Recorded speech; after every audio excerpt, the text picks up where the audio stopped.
ஓம் சாந்தி. அவ்யக்த சமிக்ஞை 20 ஆகஸ்ட் 2024।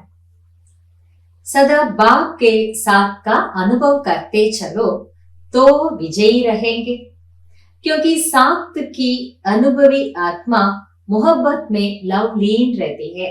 பாபா சொல்றார், சதா பாபாவின் துணையை அனுபவம் செய்து கொண்டே இருந்தீர்கள் என்றால் நீங்கள் விஜயி ஆகிவிடுவீர்கள், வெற்றி நிறைந்தவர் ஆகிவிடுவீர்கள்.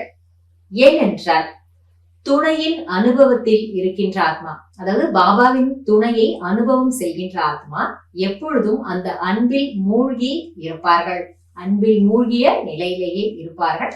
அவர்கள் வெற்றி அடைஞ்சிருவாங்க.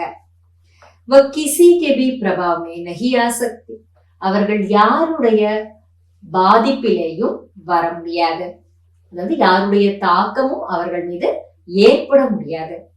सदा समर्थ बाप के संग में रहने वाली समर्थ आत्मा सदा माया को चैलेंज कर विजय प्राप्त कर लेती है.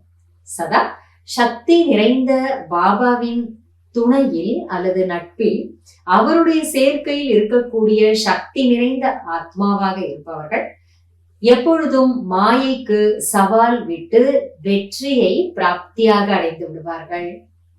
அதுக்கு பாபா என்ன சொல்றார், எப்பவும் பாபாவினுடைய அன்புல மூழ்கி இருந்தாலே போதும், பாபாவினுடைய சங்கத்துல அவருடைய சேர்க்கையில அல்லது அவருடைய துணையிலேயே அவர் கூடவே சேர்ந்து இருந்தாலே போதும். அந்த ஆதாரத்திலேயே நம்ம என்ன பண்ணிடலாம், அதன் காரணமா வேற எந்த ஒரு தாக்கமும் நம்ம மேல ஏற்படாது, வேற எந்த ஒரு பாதிப்பும் நம்ம மேல அல்லது எத கவர்ச்சிக்கும் நாம உள்ளாக மாட்டோம். அப்ப வெற்றி அடைஞ்சிடலான்னு பாபா சொல்றாரு. माया का आना ये कोई बड़ी बात नहीं है, लेकिन वह अपना रूप न दिखाए तब कहेंगे विजय.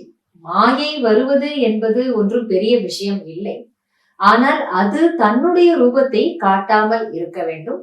அப்பொழுதுதான் வெற்றி அடைந்தவர், அது விஜயி என்று சொல்ல முடியும். மாயை வருது, கண்டிப்பா வரத்தான் செய்யும். அது வரது ஒன்றும் பெரிய விஷயம் இல்லை, அது எப்பவுமே நடக்கிற விஷயம் தான், சாதாரணமான விஷயம் தாங்கிறார் பாபா. அது வந்துகிட்டு தான் இருக்கும். அப்ப அது வந்துகிட்டு இருந்தாலும் அது தன்னுடைய ரூபத்தை காட்டிடக்கூடாது. அதுல நம்ம எச்சரிக்கையாக இருக்கணும், அதுக்கு நம்ம வசப்படாம இருக்கணும். அப்பதான் வெற்றி நிறைந்த ஆத்மான்னு சொல்ல முடியும். சோ பாபாவோட அன்புல மூழ்கி இருக்கணும், பாபாவுடைய துணையிலேயே எப்பவுமே இருந்தாலே போதும், மாயைக்கு சவால் விட்டு நாம ஜெயிச்சிடலாம். அத்தகைய வெற்றி நிறைந்த ஆத்மாக்கள் நாம தான். நன்றி பாபா. ஓம் சாந்தி.